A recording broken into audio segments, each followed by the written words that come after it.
امید کرتا ہوں آپ سب لوگ خیر خیریت سے ہوں گے۔ آج قربانی کا دن ہے، لیکن کیا آپ نے کبھی غور کیا ہے کہ قربانی کا مطلب آخر کیا ہے؟ اسے سمجھنے کے لیے ہمیں لفظ قربانی کو سمجھنا ہوگا اور اس فکرے پر غور کرنا ہوگا جو ہم استعمال کرتے ہیں۔ کیا آپ نے کبھی غور کیا ہے کہ ہم ہمیشہ یہ فکرہ کیوں استعمال کرتے ہیں کہ میں نے قربانی کی، لیکن ہم نے کبھی یہ فکرہ استعمال نہیں کیا کہ میں نے قربانی دی؟ ہم ہمیشہ سے سال ہاں سال سے قربانی کرتے آ رہے ہیں۔ ہم ہر سال یہ کہہ دیتے ہیں کہ میں نے قربانی کر لی، لیکن ہم نے کبھی قربانی دینے کے فلسفے کو سمجھنے کی کوشش نہیں کی۔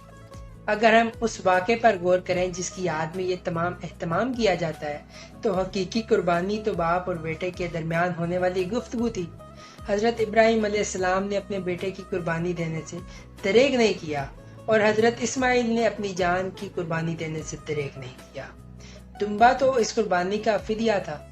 تو خواتین و حضرات، ہر سال عید الاضحیٰ ہم سنت ابراہیمی کے طور پر مناتے ہیں، اور یہ دن صرف ایک دن کی قربانی کا نام نہیں، یہ دن تجدید وفا کا دن ہے، یہ دن تجدید عہد کا دن ہے کہ حکم خدا بندی پر اپنی سب سے پیاری چیز بھی قربان کرنے سے ہمیں دریغ نہیں کرنا چاہیے۔